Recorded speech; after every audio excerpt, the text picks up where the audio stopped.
Voilà, réel plaisir de vous retrouver dans vos postes télévisés pour nous suivre, mesdames et messieurs. Bienvenue dans cette émission Place à l'invité, une émission d'actualité, une émission qui vous informe, une émission qui vous donne tout ce qui se passe dans la classe politique congolaise. Alors aujourd'hui, c'est une émission spéciale parce que cette émission, c'est beaucoup plus, on reçoit des gens qui vont réfléchir, qui vont décrypter sur les actualités dans dans la place politique, mais aussi tout ce qui se passe à l'intérieur du pays et à l'extérieur du pays. Alors, comme d'habitude, avant de donner la parole à mon invité sur ce plateau, nous allons commencer par à la une de l'actualité de cette émission Place à l'invité. Nous allons parler sur le dépôt des candidatures, bientôt là, le 26 juin, dépôt des candidatures. Alors, nous allons petit à petit, lentement et sûrement, aux élections en décembre 2023, les partis politiques, les structures, les ONG sont tous mis d'accord pour aller aux élections. Mais malgré les dépôts des candidatures qui débutent déjà ce 26 juin, il y a aussi l'opposition qui s'agite déjà. Je dis qu'il s'agite parce que l'opposant Martin Fayoulou, le candidat malheureux aux élections 2018, se retire déjà avec son parti SID. Alors, il se retire pour le dépôt des candidatures. Alors, suite aussi à cette dépôt de candidature, bureau du Sénat siégeait déjà pour le dossier Boukanga Lonzo contre l'ex-premier ministre Matata Ponyo. Vous sentez que ça chauffe déjà dans la classe politique congolaise, mais aussi arrestation arbitraire de Franck Diongo depuis hier. Alors, il était enlevé par les hommes bien armés. Alors, on ne sait pas la cause ou bien des raisons valables concernant cette arrestation. Nous allons parler avec mon invité ici sur ce plateau, mais aussi l'actualité sur l'ex-président Joseph Kabila. Bientôt là, il va s'adresser à la nation congolaise, je crois bien, aux jours à venir. Après sa réunion, il s'est réuni avec sa famille politique FCC, mais aussi PPRD, dans son quartier général, je peux dire ainsi, Kingakati. Alors, on attend son discours adressé à la nation dans quelques jours. Nous allons parler aussi sur ce qui est élection, propagande déjà, parce que nous ne sommes pas dans cette période de propagande, mais quand même, ça bouge parce que dépôt des candidatures le 26 juin, nous allons parler sur le territoire de Punia, province de Maniema. Alors, ces territoires, je sais bien que beaucoup les gens ne savent pas, est-ce que les territoires de Punia, ça se trouve où? Je vous signale déjà, le territoire de Punia, ça se trouve dans la province de Maniema, chef de de Kindu. Nous allons parler avec mon invité ici sur plateau. Il s'agit bien de Rodrigue Ousseni. Rodrigue Ousseni, cadre de AFDC, parti cher des président de l'Assemblée, plutôt du Sénat, Bahati Bukwebo. Avec lui, nous allons décortiquer plusieurs sujets et thématiques sur ces plateaux. Alors, Rodrigue Ousseni, bienvenue et ça fait longtemps. Ah oui, merci beaucoup, Monsieur Yves. C'est en tout cas un plaisir pour moi de vous retrouver une fois de plus. Après une année. Ah oui, effectivement, on est là et voilà. Les occasions aujourd'hui voilà, se sont présentées et font à ce que nous soyons autour de ce plateau. Alors aujourd'hui, vous êtes cadre dans ces partis AFDC, débat, mais aussi secrétaire général adjoint dans la coordination des ONG et associations membres des AFDC. Alors, nous allons parler beaucoup plus sur ces partis parce que vous êtes aussi candidat, je crois bien, dans la province du Maniema, dans les territoires de Punia. Vous serez même là-bas pour déposer votre candidature. Mais tout d'abord, nous allons commencer par cette actualité dépôt des candidatures aux élections prochaines. Ça débute le 26 juin. Alors, étant que Congolais, l'AFDC, comment se porte déjà avec les dossiers? Oui, bon, merci beaucoup déjà pour la parole et pour la première question.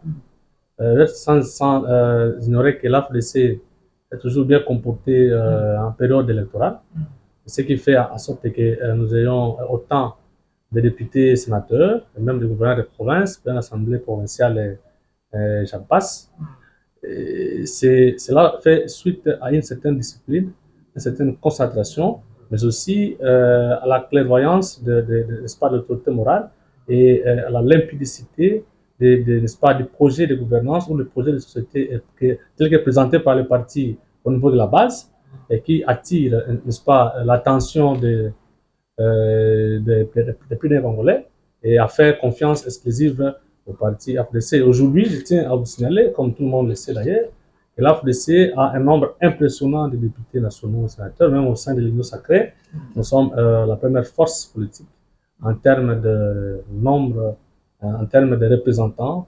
Et également, nous occupons assez, n'est-ce pas, de postes de responsabilité à tous les niveaux, entreprises publiques et autres. Donc, les élections arrivent, l'AFDC est en train déjà affecter les manches pour affronter, comme toujours, et espérons bien encore, comme les années antérieures, nous allons rafler un certain nombre de sièges importants, n'est-ce pas, pour l'avantage, n'est-ce pas, chef de l'État, parce qu'il a besoin d'une majorité parlementaire écrasante qui va, n'est-ce pas, être le socle même du gouvernement, n'est-ce pas, à venir. Alors, entrons directement dans cette grande thématique. Alors, coup de tonnerre pour la classe politique congolaise. Je prends cette partie de l'opposition avec ses sorties médiatiques de Martin Fayulu, président de l'ECD, membre de l'opposition de ces blocs, avec Delis Esanga, Matata Ponyo, Moïse Katumbi. Alors, de sa part, Fayulu se retire pour déposer sa candidature avec son parti. Oui, cause est que il faut prévoir le fichier électoral, répartition des sièges. Est-ce que à ce moment la CENI va faire quelque chose pour l'opposition aujourd'hui, parce qu'il réclame que non, il ne va pas partir aux élections cause de cette manœuvre de la CENI? Eh bien, il faut d'abord retenir un aspect très important, qu'on va aux élections après avoir préparé le terrain. Depuis un certain moment, l'opposition congolaise, et plus particulièrement le président de l'ECD, M. Martin Fayulu, s'était laissé distraire par une opposition dite radicale. Le terrain, déjà le parti n'est pas suffisamment implanté à travers la République. Ah bon? Et par fuite en avance, et peut-être aussi faute de moyens financiers, il a opté pour jeter l'éponge. Mais il était le président élu. Bon, ça, c'est un débat qui ne saura être prouvé ici, sur ce plateau télévisé. Et déjà, je vous signale que avant, c'était le pouvoir en place qui demandait le report des élections. Mais aujourd'hui, paradoxalement, ce que nous avons vécu dans ce pays, c'est maintenant l'opposition qui demande au gouvernement, qui demande au régime en place d'aller au glissement. Vous voyez que, n'est-ce pas, il y a une inversion de la vapeur. Et donc, le chef de l'État étant déterminé à respecter le délai constitutionnel, il voudrait que les élections soient tenues, n'est-ce pas, la date prévue par le 23 décembre. Le 23 décembre. Et le 20 décembre plutôt. Voilà, la CENI également s'est comportée de manière professionnelle jusque-là, en menant Mais lui se retire déjà parce qu'il a vu, c'est comme s'il y aura la tricherie et tout qu'on sort. Non, on ne peut pas. Électoral. Non. Bien sûr, et c'est déjà promulgué, adopté par l'Assemblée nationale, par les deux chambres du Parlement. Il est complètement hors, n'est-ce pas, il y a des questions de parler à la phase actuelle d'une tricherie. Vous savez, lorsqu'il s'appelle président élu, la CENI était aussi composée par les gens qu'on taxait des kabylistes, également la constitutionnelle. Mais comment lui, il se disait élu avec une CENI qui ne répondait pas déjà avant à son desiderata. Mais pourquoi il ne peut pas mobiliser la base, mobiliser ses électeurs pour que, peu importe la CENI qui sera devant lui, il soit à même de dire, voilà, je serai proclamé chef de l'État. Mais en même temps, lui se retire de la CENI, des dépôts de candidature. Katumbi, son compagnon, je peux dire ainsi, ils sont ensemble dans ces blocs de l'opposition. Lui décide quand même de déposer des candidatures à tous les niveaux de la République. C'est ce qui dénote... Contradiction entre deux oppositions. Effectivement, c'est ce qui dénote d'une désorganisation au niveau de l'opposition congolaise. On doit se dire les choses en face. Une opposition qui évolue en ordre dispersé. En fait, elle ne se réunit que... Mais vous êtes au pouvoir, on vous accuse que vous avez manipulé la CENI, c'est pour cela on subit tout ce on subit tous ces drames, on voit avec l'opposition. Non, mais déjà, ce qu'il faut rectifier est que la CENI, dans sa composition actuelle, est composée, en fait, excusez-moi cette répétition. Dans sa composition actuelle, il y a les membres de l'opposition. Personne ne peut dire le contraire. Il y a ceux du PPRD qui sont là. Il y a d'autres qui sont venus des DFCC, s'il faut dire dynamique progressiste. En fait, la CENI n'est pas monopolaire. La CENI est composée, elle est hétérogène, elle n'est pas homogène. Il y a la représentation n'est-ce pas, de pouvoir en place, il y a la société civile, il y a l'opposition. Mais dire que la CENI, bon, admettons qu'on donne aujourd'hui la CENI à un membre de l'ECD, vous pouvez être sûr que M. Fayoul va gagner les élections? Non. L'opposition ne s'arrête pas à ça. L'opposition ne se fait pas de manière virtuelle. L'opposition, c'est aussi préparer, n'est-ce pas, le terrain, c'est implanter son parti à travers la République pour être prêt à conquérir la base. Ils ne sont pas prêts, ils ont été distraits. Avec des arrestations, on prend comme Franck Dion va enlever. Vous ne voyez pas que l'opposition aujourd'hui est beaucoup plus visée par le pouvoir en place? Non, enlever, c'est très fort comme concept. Ah, c'est ça, les sources d'information. C'est ça, on a enlevé parce que je crois que c'était entre Mouchi et Kabinda. Il était une armée loyale. Avec les hommes bien armés.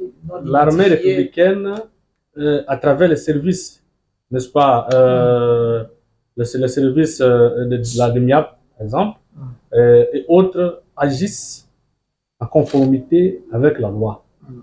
Il est hors de question de parler d'un certain enlèvement comme si c'était des kidnappeurs, par exemple. Lorsque vous êtes porteur d'un fait infractionnel, alors il ne faut pas croire que parce qu'on est à l'opposition, on est privilégié des juridictions.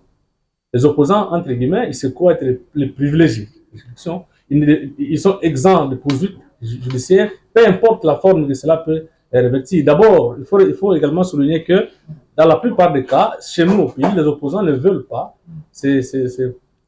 répondre de manière civilisée, de manière moderne. Ils ne veulent pas répondre facilement aux invitations lancées par, n'est-ce pas, la avec quelle infraction? Lorsqu'on établit une convocation, lorsqu'on établit une convocation, tout de suite, il commence à crier charnement, il ne se présente pas. Mais si vous voulez, la loi prévoit également qu'on puisse mais quand même avec des sources prises par notre rédaction, parce qu'au final, Franck Diongo est accusé suite au dossier de Salomon Escadé là. Bon, la justice va éclairer la religion de tout un chacun. Jusqu'à présent, le procès va s'ouvrir de manière connue de tous. Il y a même Salomon dont vous parlez, son procès a déjà débuté. Au début, on pensait que c'était un enlèvement pour aller tuer, mais on l'a d'abord récupéré, on l'a mis quelque part. Aujourd'hui, le procès s'est ouvert en toute. Alors, on parle d'autres opposants et Matata Ponyo aujourd'hui aussi, Matata Ponyo poursuivi par la justice avec cette affaire de Mukangalonzo, cette affaire encore, avec la réponse immédiate de Matata Ponyo contre Bahati Lukwebo. Il est là pour blanchir ses dossiers et puis livrer Matata Ponyo à la justice. En fait, selon les propos de Matata Ponyo. Déjà dès le début, lorsque le dossier Mukangalonzo était entre les mains de la justice, on a créé l'acharnement. Les avocats du sénateur Matata n'ont pas voulu à ce que leurs clients puissent comparaître devant la justice en soulevant un certain nombre d'exceptions. Et il y a eu tout ce qu'il y a eu, et le va-et-vient au niveau n'est-ce pas, des instances n'est-ce pas, judiciaires, mais au fond, il n'y a aucun Congolais aujourd'hui qui peut se dire extrait, je suis moi, tel Yves, monsieur Yves, je ne peux pas comparer devant la justice. Parce que j'ai eu un certain. Est-ce que c'est le moment de faire la poursuite de cette affaire? Dans 5 mois aux élections, nous aurons aux élections. Mais la justice n'a pas un moment choisi pour poursuivre les opposants sont mal à l'aise. Il n'y a pas un moment qui est déterminé pour dire comme nous allons aux élections, et du coup, tous les faits que vous avez posés infractionnels sont mis en veilleuse. Non, pas question. Vous savez, à un moment donné, il y a eu un raccordement frauduleux qu'on veut faire en impliquant le président du Sénat, comme quoi il est en train, n'est-ce pas, de livrer les sénateurs Matata Ponyo de manière cavalière. Et tous sont des... Non, il faudrait qu'on se convienne. Voilà, il faudrait qu'on se convienne. Ils ont tous travaillé dans un seul gouvernement. Et déjà, il n'y avait aucun problème à ce niveau-là. Ils ont collaboré comme toujours. Oui. Ces deux professeurs qui se respectent d'ailleurs. Tout à fait. Mais aujourd'hui, lorsque le président du Il y a des Sénat échanges, il y a... et lui et le bureau, il n'agit pas seul. C'est le bureau du Sénat. Lorsque le règlement intérieur du Sénat est clair sur une question, voulez-vous que le président du Sénat puisse s'opposer? Mais lorsque le dossier est transféré au niveau, est référé en justice, et que la justice poursuit encore le dossier n'est pas clos. C'est le PG, c'est lui-même le procureur général qui a demandé à ce que, n'est-ce pas, les immunités du sénateur, oui. Maintenant, vous voulez que le président du Sénat puisse, à son niveau, s'opposer à une quelques sénateurs ont refusé. Quelques sénateurs ont refusé. Ils ont beaucoup préféré de sauver Madame. Mais ça, c'est ce qui va faire en sorte que le pays ne puisse pas avancer. L'état de droit dont on parle, c'est également l'égalité des citoyens devant la loi. Que vous soyez sénateur, député ou quoi que ce soit, c'est vrai qu'ils sont couverts de certaines immunités, mais ça ne leur permet pas de faire tout ce Pourquoi pas attendre les élections? Après les élections, on peut faire, peut-être réactiver cette la affaire. poursuite a commencé avant même qu'il se prononce comme candidat président de la Bien sûr, mais c'était close. Mais c'est aujourd'hui qu'on veut maintenant lier les faits par une certaine manœuvre politique pour l'écarter. Mais le dossier a commencé avant même que le parti LGD, n'est-ce pas, n'ait vu jour. Aujourd'hui, je ne sais pas pourquoi on peut dire, c'est parce qu'il est candidat. D'abord, est-ce que Franck Diongo est candidat? Non, est-ce que Salomon est candidat? Mais il est conseiller spécial d'un opposant. Oui, mais il fait partie de l'opposition aussi. Mais voilà, c'est pour dire que les opposants doivent comprendre que le fait d'appartenir dans une classe politique... On peut aussi subir plusieurs arrestations de l'opposition. Parce qu'aujourd'hui, déjà, plusieurs dossiers avec les opposants, peut-être à la longue aussi, on peut aussi arrêter d'autres opposants. Mais de la même manière qu'on arrête les opposants, on arrête également ceux du sacré. C'est-à-dire que la justice n'agit pas à double vitesse. La justice est là, l'état de droit est tel que voulu. C'est pour cela que Martin Fayulu s'est retiré, déjà il a vu qu'il y a des dangers. Non, mais pas question. Martin Fayulu, comme je l'ai dit et je le répète, il n'est pas prêt pour les élections. C'est une fuite en avant. Ça, il faut comprendre tout simplement. L'opposition ne peut pas demander un glissement. Nulle part au monde, on ne peut trouver une opposition qui demande à ce que nous, de la majorité, nous puissions continuer. Nous n'allons pas glisser. Ne nous poussez pas à l'erreur. Parce qu'après, vous allez dire, voilà, vous avez glissé, et voilà, vous avez respecté la Constitution. Non, nous allons aux élections. Venez, on va aux élections. Vous soulevez des prétextes qui ne tiennent pas la route. Vous dites, voilà, on prépare la fraude, voilà, parce qu'il y a telle tribu qui est, n'est-ce pas, au niveau de la CENI, de la Cour constitutionnelle, du coup, les décisions sont gagnées d'avance. Non, mais ça, c'est être malhonnête envers soi-même. Alors, changeons d'abord la thématique, avant de clôturer cette grande thématique de l'opposition. Je prends le dossier de l'ex-président Joseph Kabila. Il s'est réuni avec sa famille politique, je crois bien la semaine dernière, avec FCC-PPRD, suite à tout ce qui se passe dans cette classe politique congolaise. Et il a promis, il va adresser à la nation aux jours à venir. Alors, d'abord, étant que Congolais, parce que vous êtes à l'Union sacrée, après la remise et reprise en 2019, étant que l'ex-président, il a donné le bâton du commandement au président entrant, Félix Tshisekedi. Il a gardé son silence. Et puis, dans 5 mois pour aller aux élections, l'ex-président Kabila va adresser à la nation. Votre analyse? Il est constitutionnel. La Constitution garantit à chaque citoyen le droit à la parole. Le droit d'expression, c'est l'un des éléments qui font la beauté même de la démocratie. Et depuis le chef de l'État est là, il a permis à ce que chaque citoyen soit libre de s'exprimer et dans le respect, bien sûr. C'est ce que vous appelez l'état des droits, c'est ça? Mais ça, c'est parmi les éléments qui constituent le fondement de l'état de droit. Il y a le respect des textes légaux et réglementaires. Alors, je reviens sur votre question. Nous avons d'un côté la Constitution qui octroie la liberté d'expression à chaque Congolais, à chaque citoyen, dont le chef de l'État, ancien chef de l'État, le président honoraire, santé à vie. Mais de l'autre, lui-même a promulgué une loi portant statut des anciens chefs de l'État. Et lorsque vous lisez cette loi-là, quelque part, ils sont enfin à ce qu'on appelle un devoir de réserve. Sur certaines questions, ils ne peuvent pas se prononcer. Notamment des questions qui touchent à la vie d'une nation, au secret d'État, comme on aime bien le dire. Et nous attendons à ce qu'il se prononce, mais je pense qu'il va. Ça sera un message d'espoir, un message non, je pense qu'il ne va pas s'écarter. Il va se présenter aux élections. Voilà, il va se prononcer en conservant son droit de réserve. Parce que d'autres, sinon, aller au-delà de ça, ça sera constitutif de faits infractionnels. Il doit prendre parole, il doit se prononcer sur les questions politiques du pays, selon lui. Déjà, on apprend que le PPRD, ça c'est ce qui est vrai, il n'est pas partant pour les élections, ils ne se sont pas enrôlés. Ça, c'est bon de tous. Mais avec le dépôt des candidatures, il y aura aussi la possibilité ou accès de s'enrôler pour les candidats. Mais les militants, mais ceux qui ne vont pas postuler, ils ne sont pas congolais, ils n'ont pas de carte d'identité. Parce qu'aujourd'hui, la carte d'identité, n'est-ce pas, tient lieu la carte d'identité en attendant parce que déjà les processus sont en cours, on donne la carte plus point. Mais si on restait dans la logique des cartes d'électeurs comme étant carte pour citoyens, ils ont induit la population. Ils ont des passeports et d'autres cartes pour présenter. Parce que nous savons également que beaucoup d'entre eux se sont enrôlés en cachette. Je ne veux pas qu'on le dise aussi à la place publique. Nous avons des éléments, des gens qui peuvent permettre. Est-ce qu'il y a la possibilité que l'ex-président Joseph Kabila peuvent déposer aussi sa candidature? Non, sur le plan constitutionnel, ça, ce n'est pas un débat. Il a épousé ses 2 mandats. La Constitution ne lui permet plus de revenir. Ça, c'est clair. Il ne peut plus revenir. C'est fini. Lui, il est sénateur à vie. Il garde et conserve l'espace au statut de sénateur à vie. Et aujourd'hui, je ne sais pas en vertu de quoi il va revenir parce qu'il sera simplement écarté. Alors, parlons aussi des marches de l'opposition avant de clore cette thématique. Alors, des marches de l'opposition.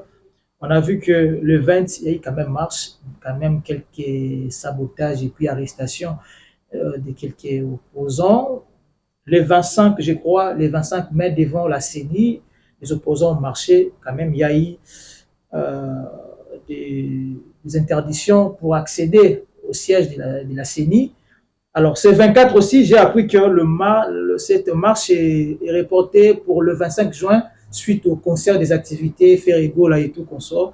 Alors, pourquoi l'hôtel de ville aujourd'hui complique l'opposition de manifester, étant que Congolais, parce que vous parlez de l'état des droits aujourd'hui, pourquoi compliquer toujours l'opposition de marcher, de réclamer? Parce que leur objectif, c'est de marcher pour la vie chère. Vous êtes aussi économiste. Aujourd'hui, vous êtes sans ignorer qu'aujourd'hui, il y a difficulté, les Congolais en souffrent, il y a difficulté, il y a flambé des prix alimentaires, la vie est trop chère à Kinshasa. Pourquoi interdit ces groupes de Congolais de manifester librement?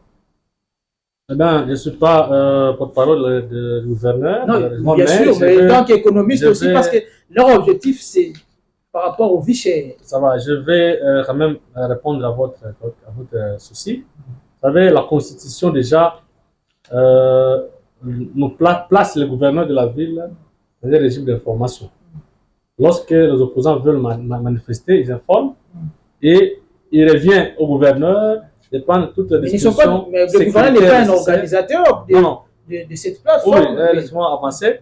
Il revient au gouverneur de prendre toutes les dispositions sécuritaires nécessaires pour encadrer les manifestants. Ce qui a toujours été fait. Mais lorsqu'on parle d'encadrer les manifestants, ça revient à dire qu'il y aura un certain nombre comment dirais-je, il y a des contraintes auxquelles ils vont faire face. Parce que l'hôtel de ville sait que, le gouverneur sait que, voilà, cette zone ici, avec votre manifestation, hein, ça peut dégénérer. En tout cas, ne passez pas par ici, passez plutôt, n'est-ce pas, par là. Mais est-ce que c'est un problème? Est-ce que si on vous dit de passer par Ngaba et non par Limité, vous ne voulez pas à Kinshasa? Mais pourquoi c'était 2 marches à la fois le même jour? Mais parce que oui, mais c'est pas. Et puis, ce qui est plus grave est que l'opposition est le parti au pouvoir. Mais il n'y a pas de problème, à chacun de respecter l'itinéraire. De la même manière que les gens, n'est-ce pas, la force de chaque parti a l'itinéraire. Pourquoi changer l'itinéraire? La force de l'UDPS a respecté l'itinéraire tel que est dicté par le gouverneur et aussi devait respecter l'itinéraire. Vous savez, l'opposition veut toujours pousser le régime à la fois, n'est-ce pas, à la faute. Ils veulent aller, n'est-ce pas, naviguer à contre-courant, justement pour crier que voilà, nous avons été menacés, nous avons été violemment agressés, nous avons été réprimés. Et pourtant, s'ils respectaient n'est-ce pas, l'itinéraire qui était prévu, rien de mal ne pouvait arriver. C'est vrai que nous condamnons certains actes de bavure commis par les policiers, notamment à l'endroit des mineurs et consorts, et un excès également il y a une disproportion de force, ils ne pouvaient pas s'amener avec des armes à feu là-bas. C'est vrai, il y a le général a pris des mesures pour que prochainement la situation ne puisse se répéter, mais nous appelons les opposants au respect des autorités qui sont établies. Le gouverneur est une autorité de la ville, et lorsqu'il donne, c'est pour le bien, c'est pour le protéger. On ne peut pas vous exposer, dire, allez passer, n'est-ce pas, devant les sièges de l'UDPS, chanter, n'est-ce pas, contre l'État. Mais on veut m'exposer. Mais quand même, l'opposition aujourd'hui a raison peut-être de réclamer qu'aujourd'hui nous subissons la vie chère. Oui, la vie chère, elle est ressentie aussi. La vie chère, si elle est effectivement, elle serait ressentie et par l'opposition et par la majorité. C'est-à-dire, il ne peut pas dire que nous vivons dans Syrie, notre terre, nous vivons sur notre planète, tous sommes acquis de ça. Si la vie chère, oui, même nous on peut marcher contre la vie chère, même la société civile peut marcher, les mouvements citoyens peuvent marcher. Ça, c'est que la marge, c'est garanti par la Constitution. On n'interdit pas à qui que ce soit de manifester. C'est comme avec la date du 24. Ils ont prévu une date X. Le gouvernement a estimé qu'en tout cas, au moins le 24 juin, il serait contenu toutes les manifestations de ce jour. Allez manifester le 24 juin, nous allons prendre des mesures sécuritaires nécessaires. Les opposants ont décalé. Ils disent non. Il y a une main noire, il y a un agenda caché, on voudrait que... Non, là, c'est beaucoup plus avec les activités au concert des musiciens. Oui, et voilà, nous allons manquer les gens, tout ça. Non, pas manquer. C'était beaucoup plus, la ville sera beaucoup plus mouvementée avec des activités, concerts, tout ça.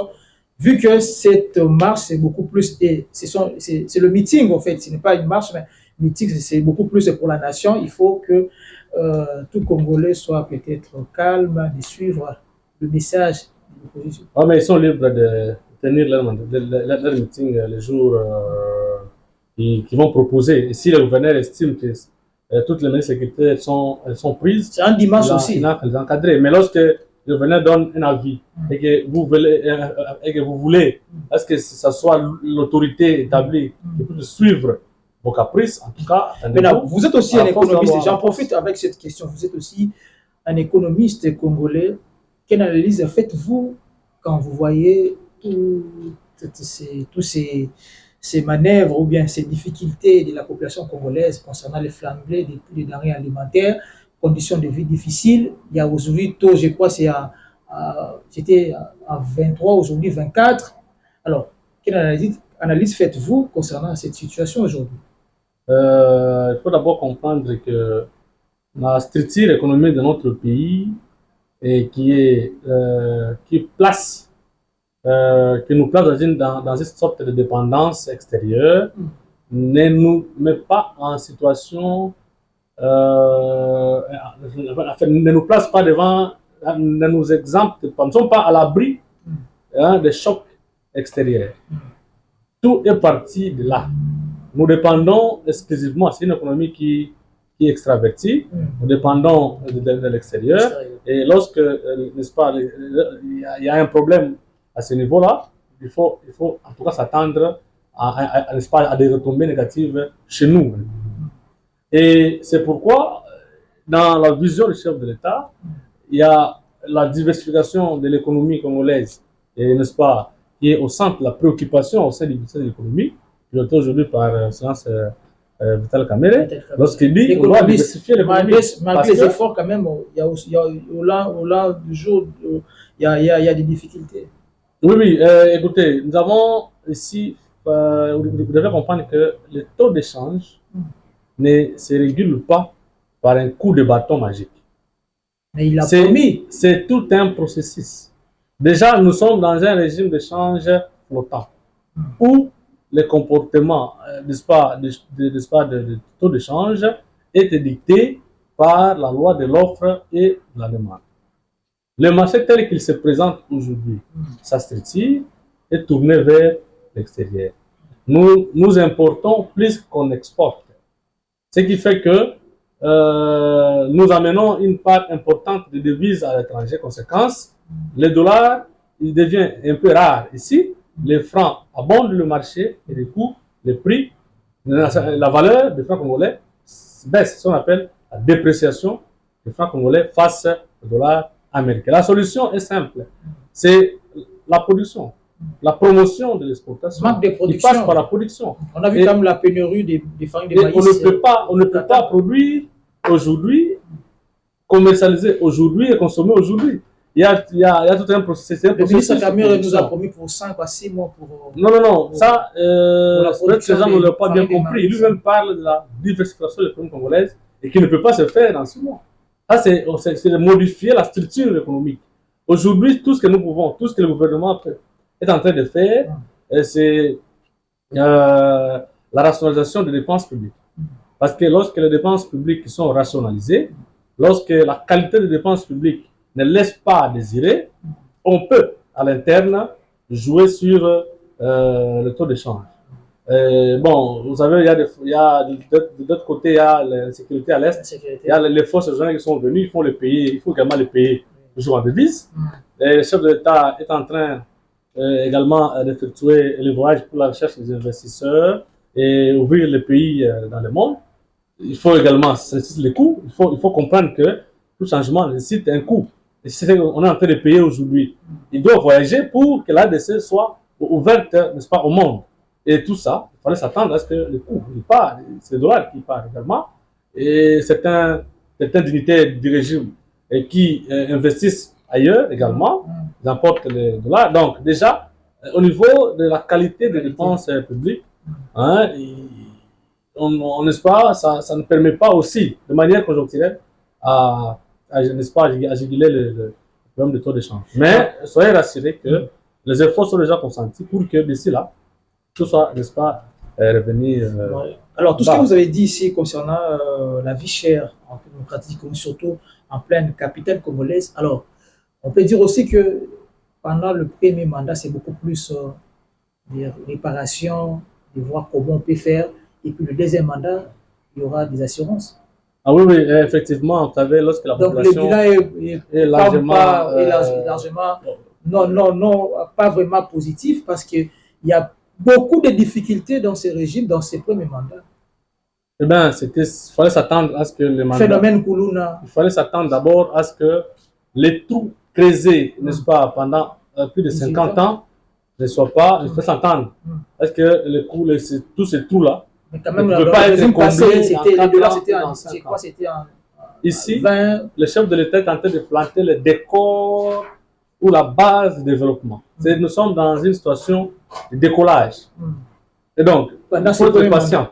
La population, je sais, n'est-ce pas, attendait le paradis déjà de la première année, mais c'est ce que c'est en train de faire. Les programmes qui sont mis en place, 145 territoires, et les autres programmes prouvent à suffisance que si on accordait encore un autre mandat au chef de l'État, et pour achever, il y aura de l'espoir.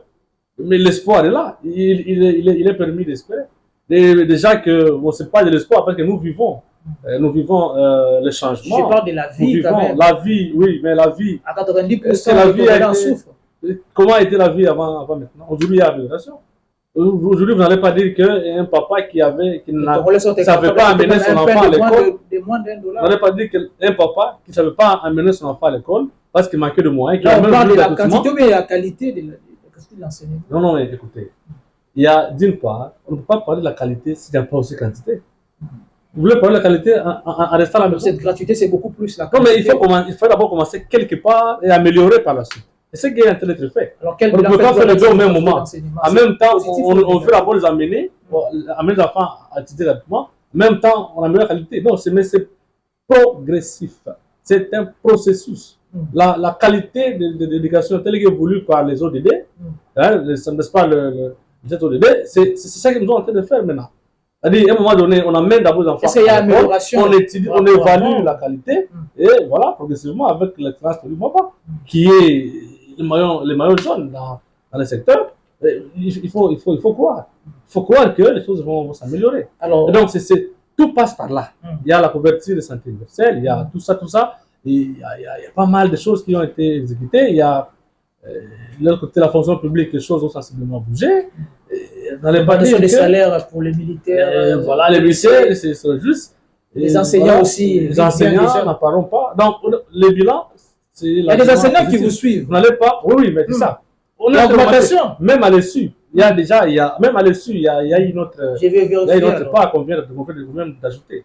Ouais, donc ne pense pas que. Il n'y a plus de dettes, il n'y a plus de réclamations. Ça n'existe plus. Ah bon? Il n'y a plus des. Non, bon, ça, ce sont des cas isolés. Il y a des cas isolés qui ne peuvent pas manquer. Et quelqu'un qui avait l'arrêt de 48 mois, de 56 mois, voulez-vous que, quand M. le est venu, il va. Non, il y a aussi des urgences, il y a les dépenses de l'autre côté à l'Est, il y a les dépenses, vous avez parlé ici de situation économique, monétaire, tout ça. Et donc, il y a tout ça qu'on gère au même moment, mais 5 ans, même vous pouvez être d'accord avec moi que c'est complètement. C'était complètement insignifiant pour quelqu'un qui a une vision de grandeur pour ce pays, comme le chef de l'État a dit. Donc, il faut un deuxième mandat. Parlons du développement de notre pays, la République démocratique Congo. Bientôt, là, vous serez dans la province du Maniema, chef-lieu de Kindu, précisément dans le territoire de Punia. Alors, beaucoup de gens se posent des questions. Territoire de Punia, c'est où? Est-ce qu'il y a aussi la production là-bas? Est-ce que ces territoires peuvent faire quelque chose dans cette province de Maniema? Punia, un grand territoire, poumon économique de la province de Maniema, malheureusement, est victime d'un manque criant de leadership. Depuis un certain moment, nous avons constaté que le territoire est complètement enclavé. Il n'y a pas de connectivité, n'est-ce pas? Même déjà pour arriver au centre-ville ou bien au chef de la province, c'est tout un problème. De l'autre côté, il y a la vie chère parce que. La vie chère jusqu'à Punia. Oui, parce que, je vais m'expliquer. La population s'est tournée vers l'exploitation artisanale de matières premières, oubliant l'exploitation agricole. Ce qui fait que, généralement, le territoire demeure comme un carré minier. Et le prix des biens alimentaires ne cesse d'augmenter. De l'autre côté, il y a le chômage qui bat le corps. Ceux que la population a élus depuis toujours ne savent pas répondre positivement à leurs attentes. Alors, il y a des chômages, quand même, je vous relance, il y a des chômages là-bas, mais quand même, on a appris que c'est un territoire économique. Oui, le chômage, parce que l'emploi, il n'y en a pas. Les ONG, c'est à côté. Des manières. Mais c'est ça, c'est paradoxal. C'est-à-dire, même sur le plan rétrocession, la province ne rend pas, n'est-ce pas, ce qui devait être rendu à la population, n'est-ce pas, au territoire. C'est-à-dire, le territoire donne tout à la province, mais au retour, le territoire est victime. Mais c'est pas les leaders absolument de rien du tout. Quand même aussi, il y a beaucoup de leaders d'opinion. C'est comme une sorte de complicité qui ne dit pas son nom. Il faut voir comment les jeunes. Est-ce qu'il y a des routes aussi, quand même, des infrastructures? Oui, bon, c'est ça. Le problème, c'est qu'il n'y a pas, en fait, le territoire est enclavé. Les routes n'existent pas. La population souffre de manière intense parce que ils n'ont pas, en fait, il n'a pas une bonne représentation au niveau provincial et au niveau national. Bon, il y en a qui disaient que c'est parce que dans la plupart des cas, nous avons des députés de l'opposition toujours convoqués là-bas. Bon, mais c'est aussi parmi les raisons parce que on ne peut pas voter sur les opposants et s'attendre à un résultat différent. Donc, il est tout à fait logique pour les élections à venir que la population se tourne du bon côté de l'histoire. Ça signifie que la population regarde les candidats qui vont venir, leur poser la question sur les projets, n'est-ce pas, des sociétés, sur leur capacité, n'est-ce pas, de toquer les grandes portes, parce que vous ne pouvez pas être élu député ou député au national sans un carnet d'adresse qui peut être profitable à la population, Alors, sans avoir la capacité de défendre la cause de la population. Alors, Alors, vous êtes natif, excusez-moi pour couper la parole, je vais vous relancer pour terminer cette émission. Vous êtes natif de cette province et beaucoup plus dans ce territoire Punia, avec cette situation difficile. Pas d'infrastructure, il y a du chômage, les jeunes en souffrent. Alors, comment vous en sortirez là-bas, parce que vous êtes aussi leader d'opinion dans ces coins, mais il y a la condition de vie est tellement difficile. Comment vous allez s'en sortir? eh bien, vous devez comprendre d'abord que avec des pareilles difficultés déjà, ça vous complique. Ma présence à ces échéances électorales au niveau de Punia, et puis avec quel message aussi?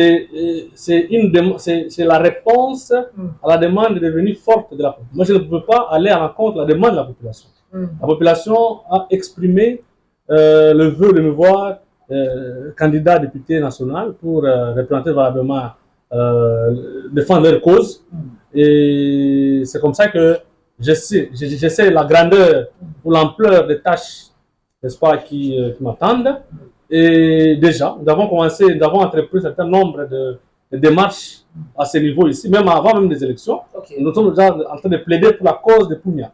Nous avons amené tout un agenda, n'est-ce pas, au président du Sénat, de l'Assemblée nationale. Nous sommes en train d'aller mollo voir le chef de l'État pour lui parler, n'est-ce pas, de manière particulière de la souffrance, n'est-ce pas, qu'endure la population du territoire de Punia. Et donc, ici, il est question maintenant que la population nous accorde sa confiance parce que nous agissons actuellement sans être revêtis d'une casquette de représentation, de représentants. C'est un carnet d'adresse que nous sommes en train d'utiliser, c'est des contacts personnels que nous utilisons, qu'on utilise justement pour défendre la cause du territoire. Et donc, je suis pas en train de battre la campagne, mais je me dis, il y a une certaine potentialité. Le territoire regorge un potentiel énorme. C'est tout le plan. Déjà, nous avons la forêt, nous avons de l'eau, nous avons assez de rivières, nous avons les matières premières, mais qu'est-ce qui manque? C'est justement une très bonne représentation de la population au niveau des institutions, au niveau des investisseurs, au niveau de toutes les autres couches capables, n'est-ce pas, de revenir, n'est-ce pas, au niveau du territoire pour trouver des solutions aux problèmes de développement qui se posent avec Apouti. Et c'est ça même les nœuds, c'est même ça la motivation principale pour laquelle on se dit aujourd'hui nous allons également faire face aux élections. Est-ce que cette partie aussi, ce territoire de Punia est beaucoup plus menacé par les terroristes ou bien... Non, c'est parmi les territoires pacifistes. Non, c'est un territoire pacifiste. D'ailleurs, je lance un cri à tous qui me suivent, les investisseurs et autres, n'est-ce pas, de venir à Punia parce que le climat des affaires est totalement favorable. Il n'y a pas d'insécurité majeure, il n'y a pas de couches de postes de résistance, et tout est calme, le climat est attrayant, on peut investir et gagner, la population est hospitalière, s'il faut même investir dans l'agriculture, la terre est arabe, et les matières, s'il faut investir dans certains milliers, c'est seulement en respectant les cahiers des charges de la population riveraine, ça sera gagnant-gagnant. Et donc, c'est un appel. Voilà, c'est un appel que nous lançons, et également aux autorités du pays de songer au territoire de Punia qui alimente la province de Maniema. Voilà, nous sommes arrivés à la fin. Monsieur Rodrigue Ousseni, alors, avant de clôturer cette émission, un message d'espoir, un message de paix avec la population qui nous suit dans la partie est de la République démocratique du Congo. Malgré les efforts, il y a toujours des massacres. Un 23 est là, très mobilisé, soutenu par l'armée rwandaise et le gouvernement de Paul Kagame. C'est un message de paix. Le chef de l'État, à travers l'armée, le ministre de la Défense, aujourd'hui, on a pris la décision d'aller dans l'offensive. À un moment donné, c'était la diplomatie. Nous avons voulu faire la paix, mais nous avons le Rwanda, l'Ouganda, ont, n'est-ce pas, craché sur notre main tendue. Et alors aujourd'hui, nous venons de prendre l'option offensive.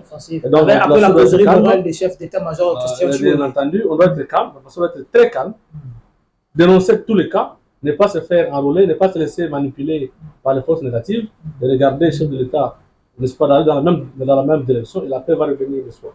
Voilà, merci beaucoup. Nous sommes arrivés à la fin. Merci beaucoup à la grande équipe technique, à la grande communauté congolaise, partout où vous nous suivez dans le monde, à Windhoek, en Afrique du Sud, mais aussi en Angola, à Paris, Suède, États-Unis d'Amérique. Merci pour votre confiance. Alors, nous sommes arrivés à la fin, très chers téléspectateurs. Bientôt là, Kinshasa sera la capitale mondiale, 9e jeu de la francophonie à Kinshasa, le 28 au 6 août prochain. Alors, nous serons là pour couvrir. Merci beaucoup, un bon travail. C'est un travail de titan de la part du directeur général, M. Isidore Kwanja. Et pour terminer cette émission, payer l'impôt, c'est un devoir civique. Le message est passé par le directeur général des impôts, Barnabé Mwakadi Mwamba. Alors, à très bientôt.